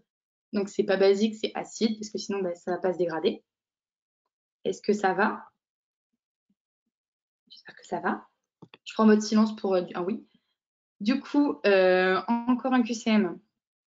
Donc, si le compartiment receveur était le RE et que 1 provenait du Golgi, 1 pourrait être une vésicule COP1.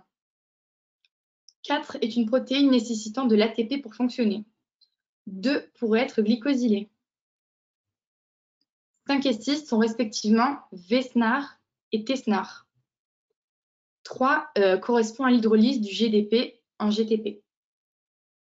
Donc là, j'avoue, c'est un peu vache parce qu'on fait des détails de schéma. Mais voilà, sachez que si vous voulez avoir des points faciles au concours, ce sera vraiment dans tout ce qui est QCM de schéma parce que des fois, voilà, on peut avoir une flèche et en fait, ça montre juste une légende du schéma. Après, des fois, ça peut être plus compliqué parce que les profs, voilà, font des liens entre les cours sur des trucs donc qui ne sont pas forcément inscrits sur le schéma. D'où l'importance, encore une fois, de faire des liens entre les schémas, de les annoter, sauf si vraiment vous les voulez parfait, clair et tout ça. En tout cas, moi, c'était à la fin, j'y voyais plus rien. C'était clair pour moi, mais pas pour les autres. Du coup, est-ce que vous avez le temps de répondre? Peut-être encore un petit moment pour vous laisser réfléchir encore. ADE? OK. Alors, AD, tu vas voir, je suis désolée, c'est vraiment un piège pas ouf, hein. Et donc, on fait dans l'ordre. Les vésicules donc, bourgeonnant du Golgi pour aller jusqu'au RE sont des vésicules COP1. Donc ça, je vous renvoie toujours au schéma donc, de la fin du système endomembranaire. Je peux même vous dire lequel c'est. C'est le schéma, c'est le schéma 33. Donc, très, très important. Ensuite, 4, donc c'est une rab. Donc, pareil, on va beaucoup vous parler de protéines G. Je sais pas, faites-vous un code couleur protéines G pour savoir que voilà, les protéines G, elles fixent le GTP. Donc voilà, pour fonctionner, sinon elles ne fonctionnent pas. Ensuite, 2, c'est une protéine cytosolique, donc non, elle n'est pas glycosylée. D, je ne me souviens plus. D, 5 et 6 sont respectivement V-SNAR et T-SNAR. Donc comme je vous ai dit, V, voilà, pour la vésicule, et T pour target, donc le compartiment receveur, là où la vésicule va se poser. Et E, je suis désolée, c'est vraiment un piège, c'est moche, franchement. Du coup, en fait, ici, on a l'hydrolyse du GTP en GDP, parce qu'en fait, on va inactiver donc tout ce complexe-là, le complexe d'approche qu'on a vu. Et en fait, là, on peut le voir, en fait, parce que c'est, je sais pas, c'est dans les schémas. Le GTP, c'est souvent sous une forme de carré, alors que le GDP, l'ADP et tout ça, ce sera sous des formes de ronds, de cercles. Donc voilà, toujours pareil. Là, c'est parce qu'on vous prend en plein milieu du mois d'août. Du coup, c'est peut-être pas clair, mais après, ça va aller. Ce sont les protéines solubles qui peuvent être glycosylées. Ce sont les protéines solubles. Ouais. Ouais, les protéines solubles ou les transmembranaires, on va avoir la glycosylation à l'intérieur de la lumière. Je ne sais pas si tu vois. Pour la N-glycosylation et la C-glycosylation, donc ce sera à l'intérieur de la lumière, voilà, du réticulum endoplasmique granulaire. Ah, ok. En gros, je répète, en fait, vous allez voir donc toutes ces histoires de GTP, de GDP, franchement, ça se répète dans tous les cours. Et du coup, en fait, quand ce sera sous forme de GTP, donc GTP, ATP, c'est souvent les formes actives, en fait. Ce sera sous une forme de carré. Alors que les GDP, les ADP, donc c'est souvent quand ça va devenir inactif, que ça va partir au recyclage, etc., ce sera sous des formes de cercle, en fait. Donc ça, c'est des trucs qu'on voit quand on a bien passé sa vie sur ces schémas et tout ça. Une fois qu'on les a bien analysés, en fait, pas juste simplement appris par cœur, sauf si ça vous convient. Parce que si vous êtes plus dans la compréhension, vraiment, essayez de les comprendre et vraiment mettez votre cours en parallèle de vos schémas. Et voilà, ça vous servira, je pense. Ensuite, dernier QCM, je crois. Ne vous inquiétez pas, c'est bientôt fini. Alors, ça, je pense que ça va aller. Donc, 1 est plus acide que 6. 3 pourrait être LAMP 2. 11 et 12 sont respectivement le GTP et le GDP. 10 sont des ATPases et 7 pourraient être glycosylés. Est-ce que quelqu'un souhaite répondre ou pas? Ou alors je vous laisse un petit temps, vous marquez, je sais pas, sur votre feuille. Je pense que je vais.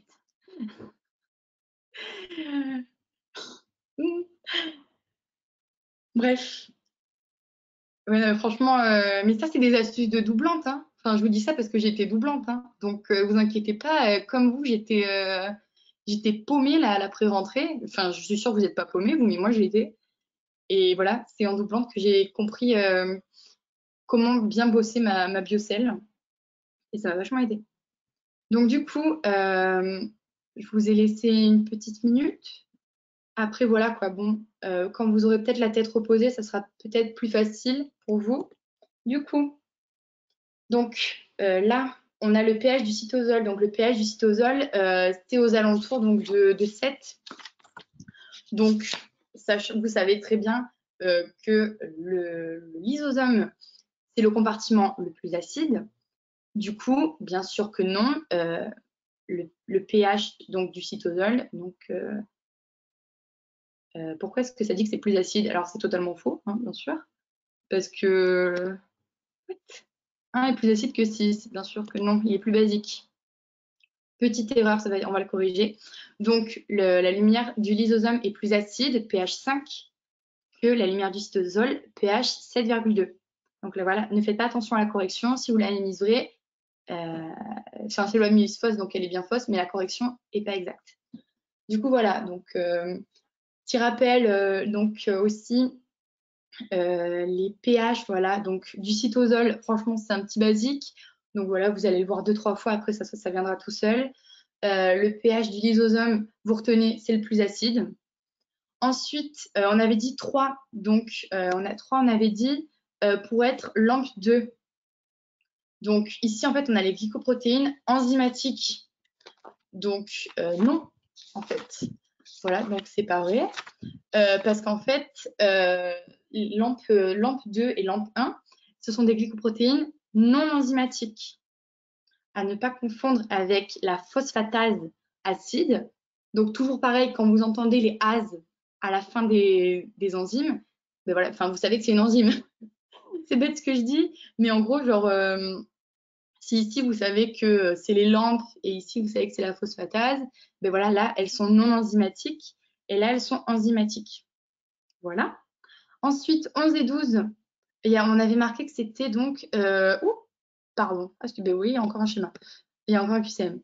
Du coup, on avait marqué que 11 et 12, c'était le GTP et la GDP. C'est faux. Souvenez-vous, toujours très très important, pour que ça fonctionne, le pH doit être acide. Du coup, on doit avoir des ATPases à protons. Et comme dans ce que je viens de dire, ATPase à protons, c'est l'hydrolyse de l'ATP en ADP. Est-ce que c'est bon? Voilà, parce que ATP, c'est adénosine et GTP, c'est la guanosine. Donc voilà, c'est pas pareil. Ensuite, je ne me souviens plus laquelle c'est. C'était 7 pour être glycosylé. Oui, voilà, c'est une protéine soluble. Pas plus compliqué que ça. Voilà. Ah oui, j'ai oublié la D, je crois. La D, donc on avait marqué que je crois que c'était des ATPases. Donc ce sont des perméases. Et dans certaines perméases, en fait, surtout dans celle-là, en fait, on n'a pas besoin d'ATP. Par contre, vous verrez, voilà, là, c'est parce qu'on n'a pas marqué qu'il y avait d'ATP, mais certaines perméases, surtout par exemple les perméases ABC, ABC qui veut dire ATP Binding Cassette, elles ont besoin d'ATP. Donc, peut-être qu'en revoyant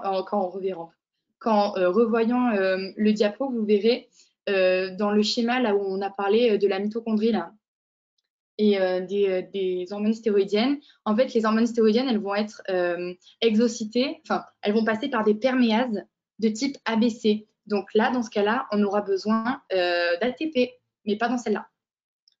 Du coup, là, c'est le schéma un peu, voilà quoi, un peu relou. Essayer de bien bosser tout ce qui est signe d'adressage, essayer peut-être vraiment de faire par bloc de signe d'adressage au RE, au Golgi, au lysosome, et pas de tout lire d'un coup. Essayez de regarder en même temps avec vos schémas parce qu'il y a des trucs qui sont marqués en petit pour les protéines lysosomales et du Golgi.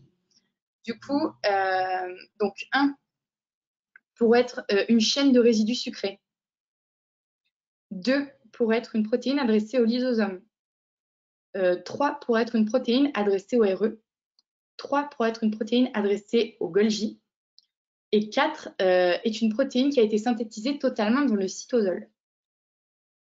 Alors, pareil, ça, là, on vous a fait, voilà quoi, tout ce qui est les protéines, on l'a fait donc il y a même pas 10 minutes. Voilà quoi, c'est pas grave si vous n'avez pas su répondre de suite. Le principal est que vous sachiez répondre le jour du concours et on n'y est pas encore. Donc, vous avez vraiment le temps, mais profitez voilà, de votre pré-rentrée pour bosser les cours vraiment longs comme ça. Et en fait, vous verrez que vous y passerez beaucoup moins de temps si vous arrivez vraiment à comprendre. Après, voilà quoi, il y a des êtres surhumains partout, d'autres qui, en apprenant par cœur, y arrivent. Mais je pense que pour la majorité, comprendre, c'est beaucoup mieux. Allez, donc, Donc, on avait marqué que c'était un résidu sucré. Non, parce qu'on voit, donc voilà, c'est dans la membrane. Du coup, non, c'est un domaine transmembranaire, donc c'est une séquence d'acides aminés. 2, elle possède un signal d'adressage dans son premier domaine transmembranaire, donc c'est pour le Golgi. Donc ça, pareil, on l'a pas, enfin, c'est un truc qui était marqué en bas, en tout petit, mais en gros, quand c'est dans le domaine transmembranaire, c'est pour le Golgi, alors que c'est dans le domaine, quand c'est dans le domaine cytosolique, c'est pour le RE et le lysosome. Ok, donc ça, pareil, voilà, lisez bien vos schémas. Du coup, 3, je reviens, je suis désolée, pour être une protéine adressée au RE. Donc voilà, comme je vous l'ai dit, protéines transmembranaires, voilà, signal d'adressage au niveau du domaine cytosolique. Donc ça peut être pour le RE ou pour le lysosome. Alors que voilà, si on a une protéine transmembranaire, voilà, avec des domaines transmembranaires, et si le signal d'adressage dans le domaine transmembranaire, ce sera pour les protéines Golgiennes. Après, la D, donc c'était pour une protéine adressée au Golgi. C'est faux, du coup, parce que c'est réticulaire endoplasmique et lysosome. Ensuite, 4, donc ici, donc vous verrez, elle n'a pas forcément de légende sur le schéma. Mais voilà, elle possède un domaine transmembranaire, donc elle ne peut pas avoir été synthétisée entièrement dans le cytosol. Et même, si vous vous souvenez, c'est dans l'une des premières diapos, j'écris bien que les protéines, elles ne peuvent pas être synthétisées entièrement dans le cytosol, en fait. Faut toujours que ça passe à un moment, je crois, dans le RE, si je dis pas de bêtises, vraiment. Mais du coup, là, comme elle a un domaine transmembranaire, c'est-à-dire qu'à un moment, elle a été insérée dans la membrane, par exemple, je sais pas, du LURE, du Golgi, et du coup, elle a le domaine transmembranaire et elle le conserve. Voilà, donc si vous voulez écouter 2-3 conseils, écoutez, restez. Si vous en avez marre, vous voulez aller, je sais pas, vous mettre la tête sous l'eau parce que vous en pouvez